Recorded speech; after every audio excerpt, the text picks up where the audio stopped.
You're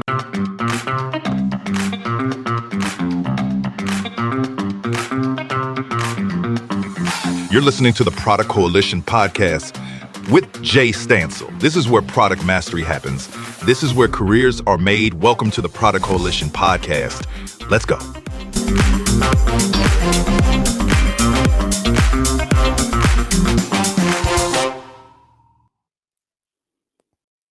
Welcome to the Product Coalition podcast. I'm your host, Jay Stansell, and today we've a fascinating episode lined up for you.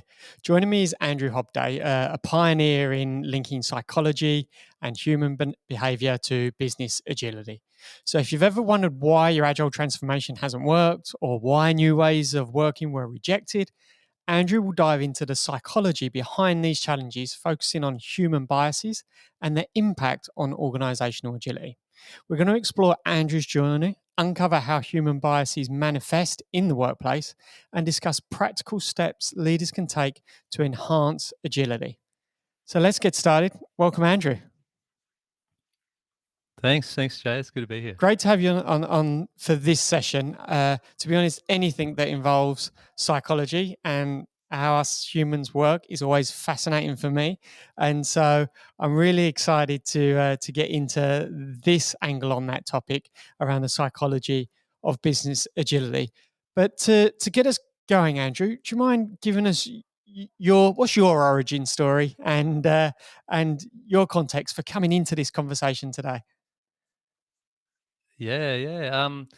So probably the last 10, 15 years, I guess, I was in business analysis and then ran a practice of analysts, and then sort of moved into some more modern things like running guilds and looking at the ways of working within digital, and then looking at enterprise agility for digital and tech departments. And over that time, I got more and more interested in business agility. So I think of enterprise agility like mechanics or the cogs of agility. So things like quarterly planning and connecting strategy to execution. Whereas business agility is this human factor, it's this human element that kind of sits over that system of cogs. And so that's what I've really become very interested in. And that's where I find myself now is talking to everyone that'll listen around that stuff. Awesome. And for the audience, it's probably worth sharing that Andrew and I have shared a career path at one point in our careers. It's going back almost 10 years ago now, mate. Yeah. It's 10 years ago, and I remember I used to quote you in some way. I used to talk to people and say, I worked with this guy, and we'd always do moves. Remember, we always had to change floors and levels and move our desks and everything. And we'd all get these people into movement. We'd have to put them in crates and everything. And there was this guy that I worked with, and he'd just pack up his laptop, move, and then just open up again and go, "I'll move, done." And that was you. That was very memorable. Yeah, hot desking pretty much. Always ready to go. And as you can see from the backdrop behind me, completely different now when it comes to remote working, and in the sense that try and build an entire environment around me represents who I am and gets the best out of me. So goes to show the environment of work dictates how we set ourselves up for the day. So, Andrew, one of the things we've been doing in these new podcast recordings is I love a parody. I'm British, you're Australian. I know sarcasm transcends. So today I've got a fake sponsor parody for you from the Business Unagility Guild that I think you're going to love. So here we go. Yeah, right. Ready to sabotage your business agility? Let's dive into the art of staying stuck. Well, you're in luck. Today we're diving into the top tips for keeping your business unagile and loving it. Tip 1. Ignore human biases. Why bother understanding the human mind when you can bulldoze through with your brilliant ideas? Team buy-in? Nah, PowerPoint decks are where it's at. Next, reject any new ways of working. If it ain't broke, don't fix it. Stick to those outdated processes and watch your competitors zoom past. It's all about that comforting status quo. And remember, enforce a one-size-fits-all approach. Every team is the same, right? Customization is for the weak. Slap the same Agile framework on every department and call it a day. Lastly, micromanage like there's no tomorrow. Trust is overrated. keep your team on a short leash and remind them who's boss. After all, nothing says agility like a good old-fashioned dictatorship. Follow these tips and your business will remain gloriously unagile. Thanks for tuning in, and remember, if it feels like progress, you're probably doing it wrong. There we go. What do you reckon? It'd be funny if it weren't so representative of some organisations, but yeah, that sums it So up we could just end the nicely. recording there. Job done. See you next week. Job done. I mean, yeah, if we were in that organisation, we would, it would be job done. Yeah. Okay, so let's get into it, Andrew. Can you share? You spoke about your career path, but let's go a little bit deeper on that, around sharing your journey of linking psychology and human behavior, and particularly around biases, into business agility. Yeah. So as we observe the workplace and when we're doing our role, I saw a lot of anti-patterns for Agile, and I saw resistance to change. And some of the different projects, working on the different projects, it didn't make logical sense for that resistance. There was a product maybe that we were trying to launch or whatever, and it was going to help people. It's going to be better than what they had. It wasn't going to put their job at risk. There was going to be training provided, including catering and whatever it might be. But there was still this resistance. So it got me curious, like what's causing that? And then seeing different departments fight against each other like they're at war as well within the same organization, and realizing that this is a human focus challenge, and realizing that drawing psychology and agility together could present a way forward. So that's sort of where I kind of went back to what I'd studied early on. I studied psychology as an undergrad, and it sort of stuck with me, and I've been an observer of human behavior for decades as well, and I started to just link that stuff into what I was doing at the time within agility. Yeah. I love the fact you have been able to connect these two loves from life. Your focus on business improvement and business practice and mastery of that, combined with a background in psychology, which, to be honest, I never knew you did that at university.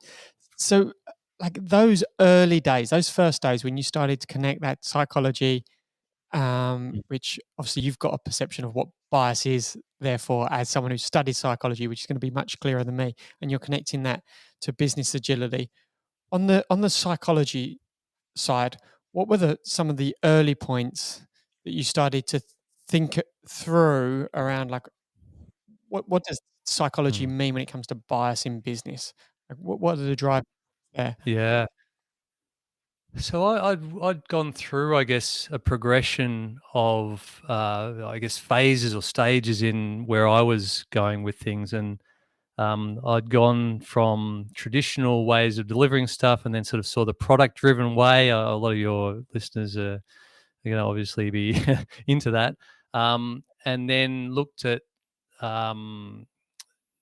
different, like, scaled out ways of doing agile, and then more agility rather than just agile. So sort of going through these phases, and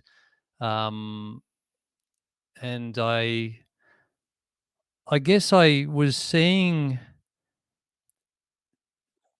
human biases typically manifest in organizational settings. I was seeing things like a product manager who was over-indexing the latest customer feedback, for example, so recency bias. So there might have been a lot of data over a long period of time where people were sort of having issues with certain features or wanted certain things, but the most recent stuff was being over-indexed and was then going to be delivered in the next release. Or I'd see the sometimes refer to the frozen middle. Those managers are sort of rejecting new ideas, and that sort of status quo bias coming in. I'd find people supporting their ideas that they've already got. So rather than looking at an unbiased approach and looking at being data driven, you've got people really going out and trying to find something that actually matches up to their firm held beliefs or that they've already got. So I was seeing things pop up in that way, and then as I guess I'd created a few years back, I'd created this these set of cultural elements for innovation, because the big thing was innovation. Everyone's trying to innovate before sort of agility and business agility kind of crept in as the thing to do. And so I'd been developing these cultural elements like fighting the status quo, or humility, or curiosity, and the kind of things you'd want within an innovative environment. And it sort of built off that, and business agility became deep insights, intelligent decision making, and rapid implementation. And so it was sort of connecting those together and looking at the characters I was seeing that were being impacted by biases, and the roles that they were playing, and how it was affecting their deep insight. It was being blurred by their biases, how it was infecting as well as affecting their decision making, how it was affecting the rapid implementation, or the things that they needed to do based on those decisions. Because ultimately you want to get great insight, you want to use that for decisions before it becomes stale, and then you want to actually act and do something before those decisions become stale, and then you want to see what that brings you in terms of further insight. And so all of those things were being disrupted by something, and more it was like, hang on, what's going on here? And those biases kept coming up when I was looking at the causes behind what was going wrong. Okay, on the hygiene front, though, Andrew, having bias isn't a bad thing. Would that be correct to say? But recognizing that yeah. bias I mean, is where opportunities exist. Yeah. It's so it helps us if we're on the plains of the Serengeti and we're trying to determine friend from foe, and we see a lion approaching us. We want some quick thinking. We want these shortcuts. So definitely, and this is something actually, a few people over time, having conversations with people would say, well, actually, aren't biases good? And so, well, yeah, they've served a really good purpose. They've served an amazing purpose when we were running around trying to avoid lions and whatever else. And they still serve a pretty good purpose, because the world is so big. There's so many things going on. We can't manage to absorb everything. We can't get every piece of data on everything. So we do need to make quick decisions, and we need to rely on some of these things that the human mind's evolved over years.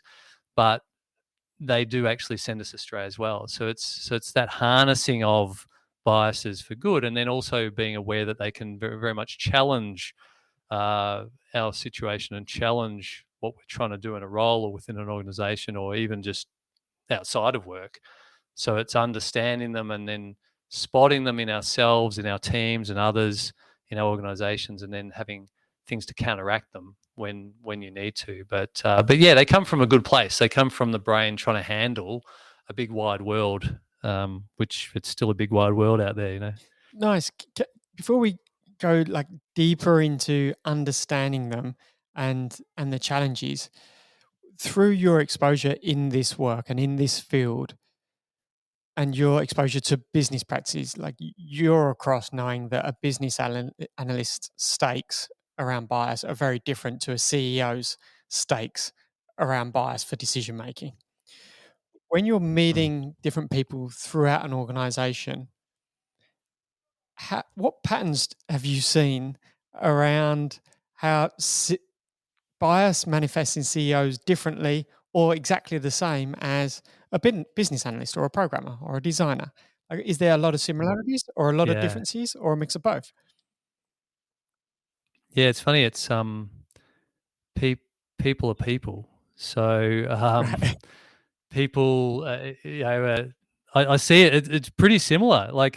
The stakes may be higher if there's a massive multi-million-dollar decision there, and you might see a CEO that doesn't separate themselves from an idea. So you might see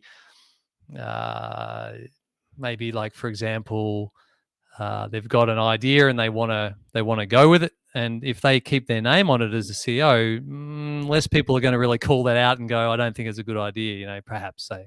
But if they anonymize it and put it into an ideas funnel where other ideas go, then they'll get the real essence of what people think. And they want that diversity of thought. So one of the things that helps with bias is its diversity of thought, its experimentation. It's all those kind of good things from design thinking and from the way of working with product.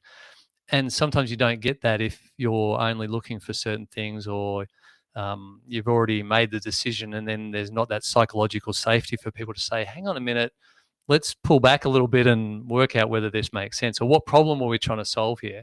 A classic one would be with sunk cost fallacy. They,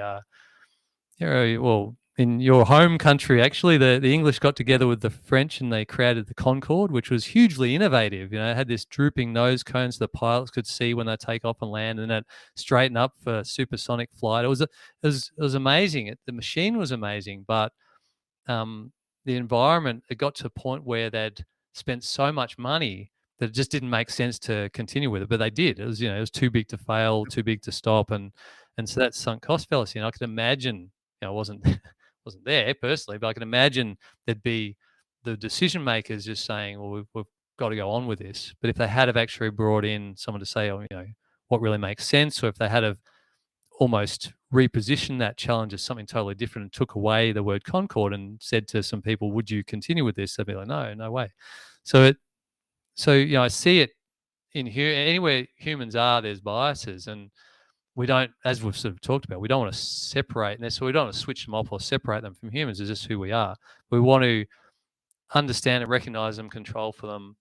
And with the CEO, it might be taking their name off it and trying to see what people think, or it might be getting some research done where they separate, if they're the idea owner, they separate themselves from the researcher. So if we're really excited about this new wonder drug that we're developing, on administering as well as the one to be biased, we've really got our heart into this thing. We want it to be the greatest miracle drug ever.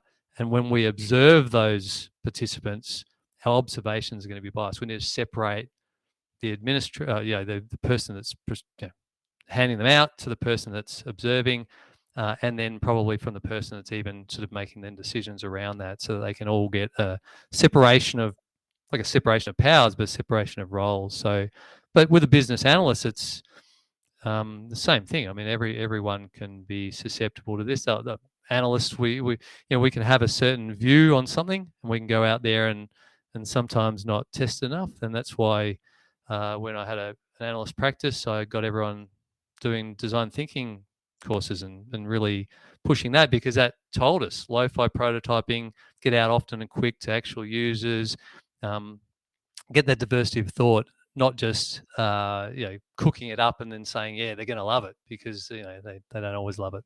Nice. I love that you touched on behavioral research and testing practices and bringing them into the workplace, those same types of tactics, and bringing them into the day-to-day. So let's move on to successes of recognizing bias then, Andrew. So can you provide examples of how understanding human biases has helped organizations achieve their goals more effectively because they've recognized how this is impacting business? Yeah. So, and I suppose it's worth pointing out at the start that purely understanding that you're biased isn't going to help. So it's a starting point, but it's not the ending point. So a funny example, I guess, is canned laughter. So, when you're watching a sitcom and they've got the canned laughter, and it's like there's the murmur, there's the sort of the laugh, the sort of mid-level laughter, and then there's a hilarity where there's always that one sounding person you can sort of hear in every time, and usually the applause at the end. There was a study done years ago now where participants listened to, or looked at a couple of sitcoms, and they rated the one with canned laughter as funnier, even when they knew it was canned laughter. And so, I mean, this comes back to informational social influence, or social proof that we sort of call it more commonly. But the fact that they even knew it, they were aware of it.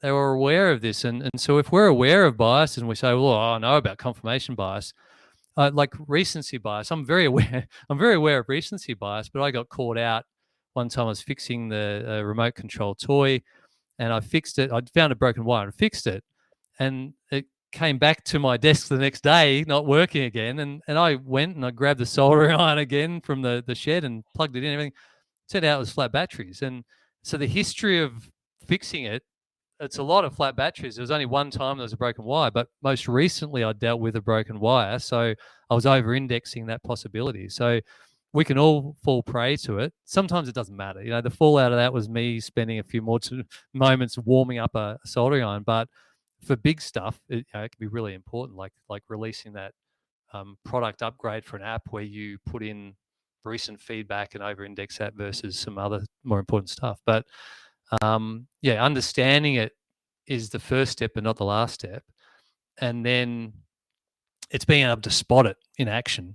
So that's really important. And I kind of realized the importance of that years ago now.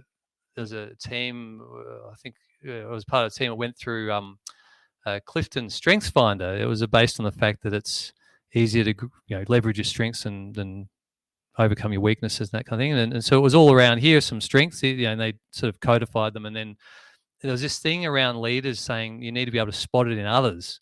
And that stuck with me. And when I was working on this stuff, I was like, yeah, we need to be able to spot these biases in others and in ourselves and kind of pull ourselves up and go, hang on a minute, I'm seeing them here. I'm seeing this in this meeting here. I'm seeing them in this process that we have.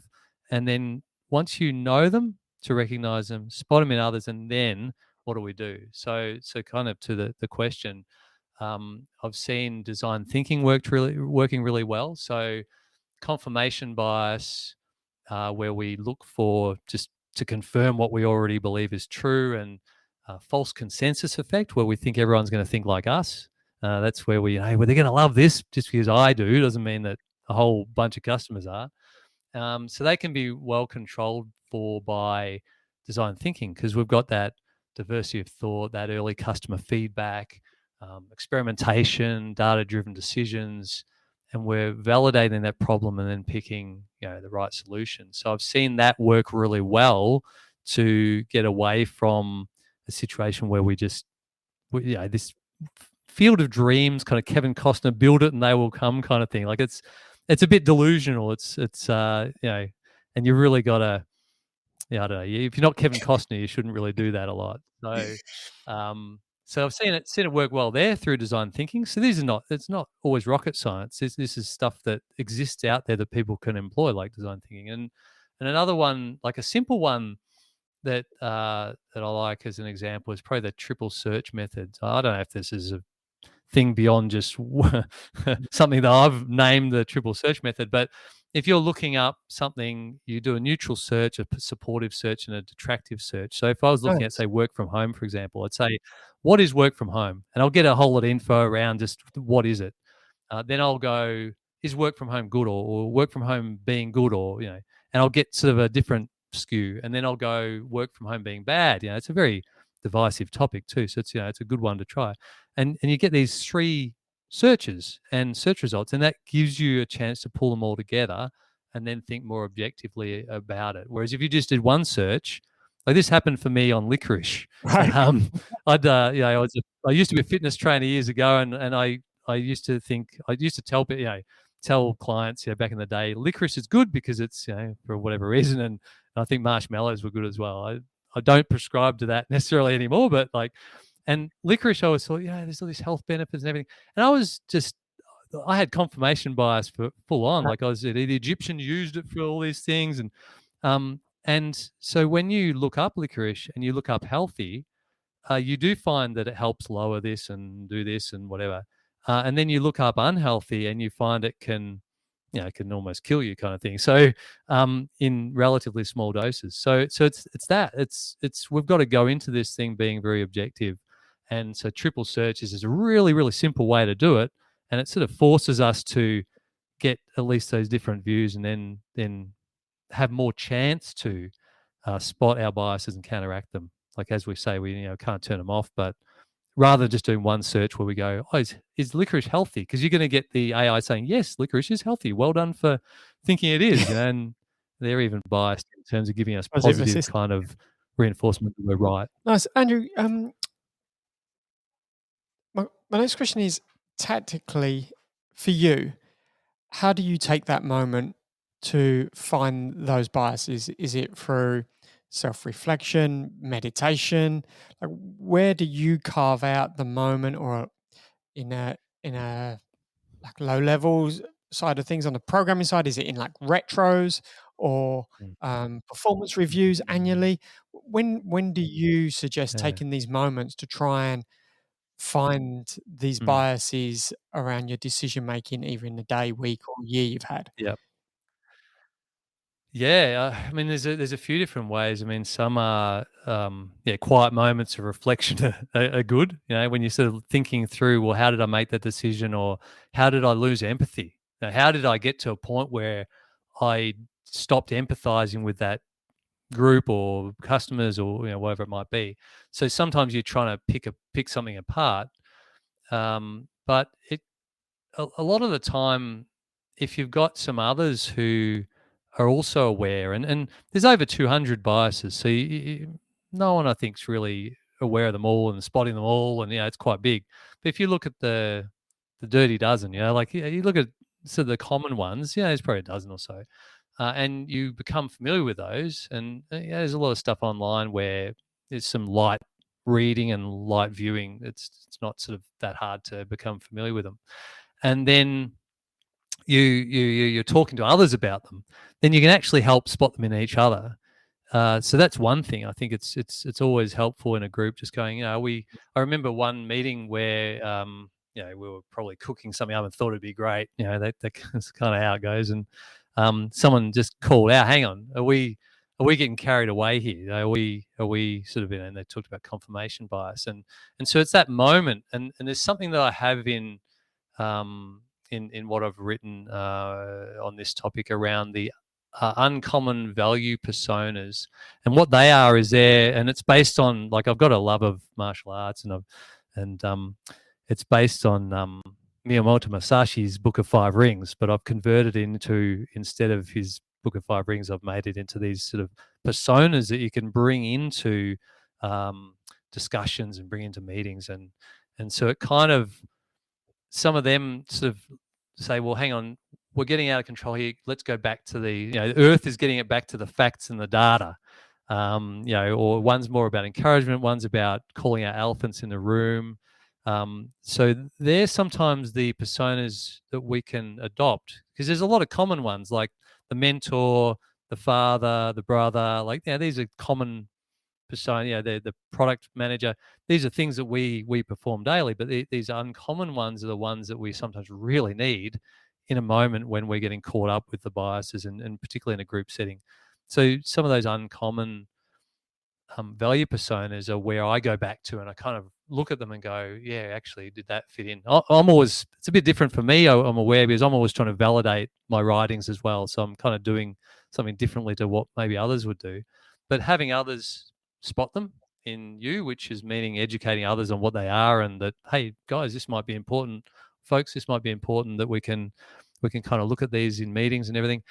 And sometimes it helps before the heat of the meeting, where you call it out and go, excuse me, I think we're actually whatever. You might not get a really good response because everyone's so keen now just to get that decision made, and you're slowing things down, and you're the problem. So having talking about those and having those conversations when it isn't in the heat of battle is kind of good.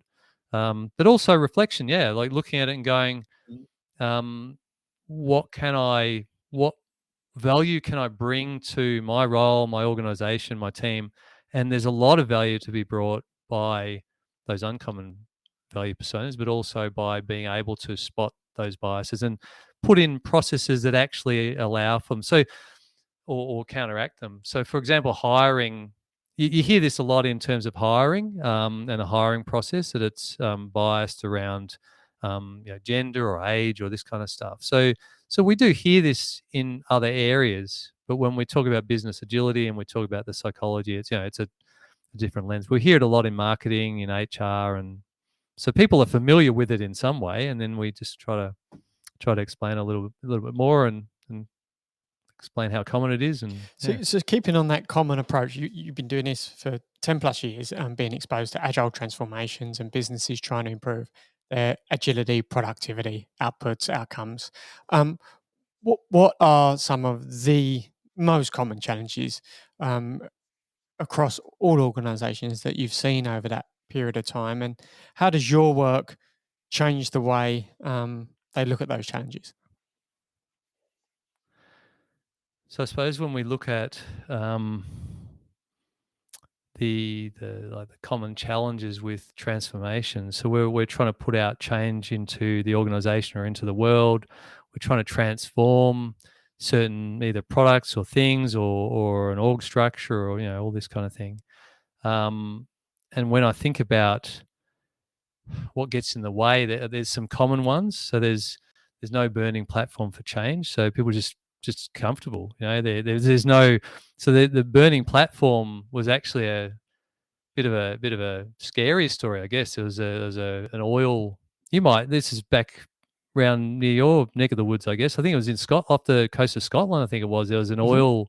Out in the ocean, one of those places that's trying to grab oil from the ground, and it had a disaster and it was burning, and there's a bloke there who had to decide either get burnt or dive 50 meters into the ocean, and that was the burning platform, and he jumped into the ocean and survived. And it's either certain death or maybe have a chance to survive, and he took that. And so if there's no burning platform for an organization, it just means that there's no do or die kind of reason to change. And so that's one problem. There's grassroots push. We all get excited, and a lot of agilists and change people get excited about, we want to do this, but then there's no exec buy-in. They just don't. They're not interested.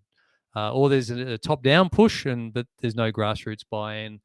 There might be that resistant, what we call sometimes a frozen middle managers who are around sort of controlling things and kind of keeping things the way they are, and have been rewarded for doing that for many years and don't want to really change that. Or some structural funding, corporate political limitations. Really, funding's a big one that sort of comes out with any transformation to some more agile ways, particularly when you're talking about enterprise agility and value streams and funding things differently. And then there's that's my cheeky favorite, it's the superficial sheep dip.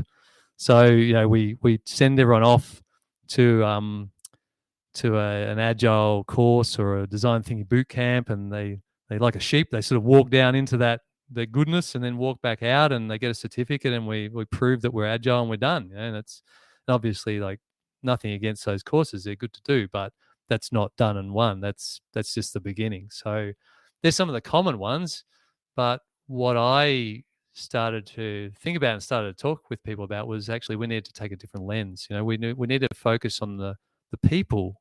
So we need to understand what motivates people, because that's the thing. I saw things where transformations would go all the way. That would be buddied up with people that knew it all, and you go right through the transformation, then it'd snap back like a cheeky little piece of elastic to almost where it was before, after spending so much time and effort on it and money. And so understanding what motivates us as people, we've got positive motivators. So for example, Dan Pink's work on drive, we know there's purpose, autonomy, and ability for mastery are good motivators of humans. And then we have other things, it's like the angel and the devil on the shoulder. We've got biases in some ways. They're like our little ninja. They're saying, I'll always confirm my existing beliefs. It's a confirmation bias that the ninja's talking about. Or the most recent experiences are going to over-index for me. Or I don't want to change, the status quo bias. So there's this other thing going on there, and we have to understand that, because if we don't understand that, we can do a lot of the other steps, but it can all just, as soon as we get the people on the bus, drive them somewhere, they take the Uber back as soon as they can. They hijack the bus, or they do crazy things, and it's human stuff. We've got to understand everyone's human, and we've all got things going on at work and outside of work, and our minds are are all work a little different, but at the same time we have these common things. And one of the things that we've all got in common is we have biases, and they crop up. So what better way to try to make a transformation work is than to understand that and try to work with the humans in the system. Andrew, for an executive listening to what we've been speaking about here, where is step one on addressing this and starting to acknowledge and identify what do I do with everything that they've listened to today, and what frameworks and points of contact or places to start do they go to that you recommend? Yeah. So in terms of biases, it would be getting to know the common ones. So there's probably a dirty dozen of just some common biases. That's just a YouTube search or Google search or whatever it might be. So getting to know some, just getting familiar with them, going, hey, I knew that was one. I'd heard about that before. I'd read about that. Oh, I didn't realize that was one. Or I've seen that play out, but I didn't have a name for it. So that's that first, and that's very light and easy. That's the easiest starting point. And then a little bit harder, but very achievable, is spotting them in practice. Once you know them, you want to be out there spotting them. You don't necessarily want to be cutting people down with a sword when you see them happen. You want to just spot them, and maybe you're spotting them to start with and not even calling them out. You're just observing a little bit first, going back to where you got the info about them and just saying, was that what that was? What would I do? How would it work? Like, you don't want to be just jumping at things. And there's this thing called another bias, a Dunning-Kruger effect, where we become an expert in knowing a topic for 2 minutes. We become an expert. Like during COVID, everyone became an immunologist, because we had read a little bit about how viruses work. I used to see this. I worked in a bar years ago while going through uni, and you'd see people. They look like you'd see the big fight night, and Tyson would be taken on Holyfield, and you'd see these people like they were Tyson's coach, and it's like, well, what do you know about it? Like, you're just watching it from a bar stool. But so we don't want to be all of a sudden be the expert in this, but we might want to just observe firstly and spot, and in ourselves, do I do that? Have I done that? What that person's doing, and then building ways to counteract them. And it's things like design thinking. It's things like the triple search. There's other bits and pieces, but ways, and then trying to introduce them, not in a real, we're going to change the world here, but just little ways. Like, here's this thing that might help us. You might not even have to be talking about biases. You might just say, oh, this might help us make better decisions. Maybe we'll give this a go. Or let's do a pre-mortem on this thing. Understand a few of the risks. Pretend it went bad. And then we can actually work out what are the risks and make sure it doesn't go bad when we do this thing. And that's on the biases side. But I think that's the psychology. But I think on the other side, I love these two worlds, and I don't want to leave one out. On the other side, it's about what is business agility, and it's understanding that we talked about earlier, the difference between enterprise agility and business agility, and the mechanics and the human part, and business agility is around those deep insights, internal and external to the organization, and then driving intelligent decision making, and then driving that rapid, not haphazard, but rapid implementation.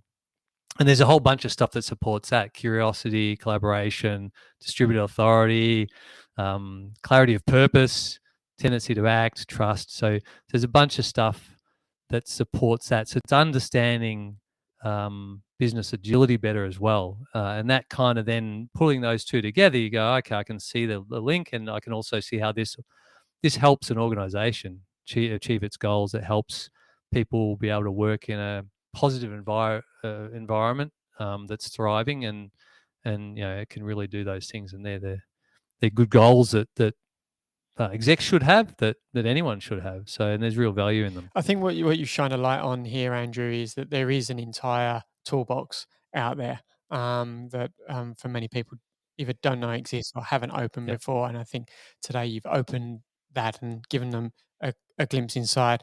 One of the things you've made me realize is, I think it was the Dunning-Kruger effect you spoke about earlier, is I now know the reason when I'm at a sports game, there's always that one person that's a bit of a dick shouting out from the seats. I now know and can connect that back as to why that's happening. That's it's either that or they're frustrated because they no longer play that game, and they've got to have all their hopes and dreams ride on their kid, which is equally problematic. But yeah, I mean, once you start spotting them, it's not even just about having to then go out and spot them from day 1, 2, 3. It's like, oh, was that what was happening? Was that what I saw? It's thinking back to, have I seen this now that I know about it? Have I seen this happen? Oh yeah, we did spend more money on that project and didn't let it go when it should have really we should have pivoted, or we should have paused, pivoted, stopped it, whatever it might have done. So it's so hopefully there's a bit of an awareness and understanding of the importance of the human aspect in agility. There's how biases fit in, and then also hopefully this has been inspiring for people to learn more about those things as well. And of course, if they're not sure where to start, I'm going to have a book out very soon. Actually, it's hopefully by the end of this year that does exactly that. Talks about these two worlds and a whole bunch of stuff that people can use to counteract them. And yeah, I love that. I think there's not enough light on this space, to be honest. Having here the value that you've spoken about in this session, Andrew. To wrap us up, I'm going to go completely off topic and off script, but it's still rooted in the world of bias. With everything that's happening around us in AI, and we know humans are hopefully sitting behind the scenes there and influencing AI and the models and the outputs and the controls. Where are your concerns around bias and AI? Yeah. So interestingly, when you say that there's humans sitting behind the scenes, I was watching something just the other day that talked about machine learning, and they were sort of, and I'm not an expert at all on this. I just very new to it, so I'm not going to fall to the Dunning-Kruger effect here and claim any expertise. But there was just a comment around, they present a whole lot of data to this AI, and it then manages to answer these questions and things, but they don't know kind of how it does that. They know what they present to and know that it's trawling.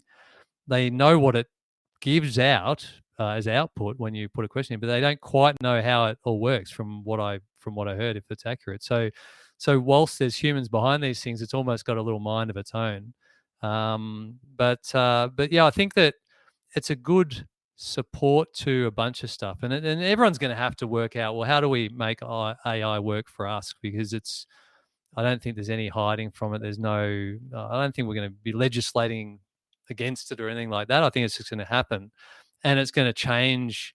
It's going to really encroach on a bunch of things that weren't possible for machines to do as well. So it's really going to be, a huge revolution, and there'll be people. I think my concerns are probably around the people that they're going to manipulate that, and people that manipulate things and have biases and are driven by bad intent just have really powerful tools now to do that.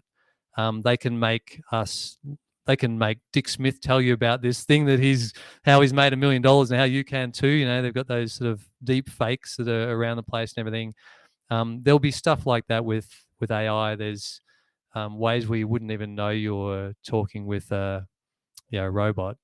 But then there's going to be amazing things, I think, in access to like a remote village's access to healthcare. They can't get a doctor out there to visit. You're going to have things that they can do with AI.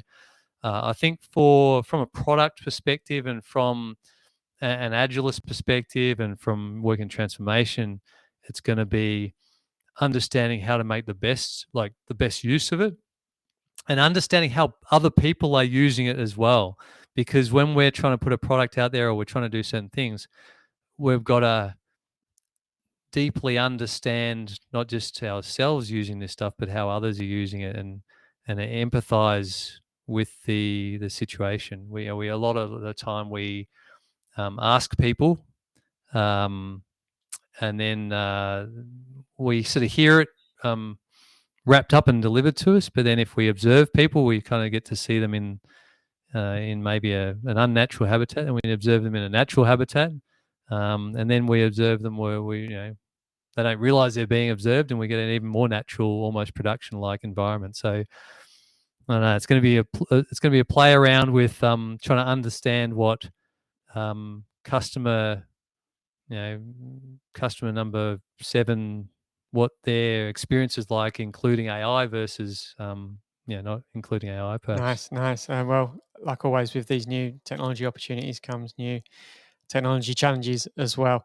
Andrew, this has been a fascinating episode for me. Everything from bias as an individual, bias in the workplace, through to wrapping up here on bias in product design and development. Thank you so much for coming on to the Product Coalition podcast and spending some time to share your expertise. I really appreciate it. Thanks, Jay. It's an absolute pleasure. Thanks, Andrew.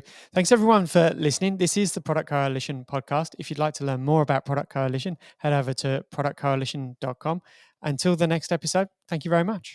And that's a wrap for today's episode of the Product Coalition podcast, hosted by Jay Stansell. Got questions or want to explore more topics? Connect with Jay on LinkedIn or join the ever-growing Product Coalition community on Substack. Thanks for listening.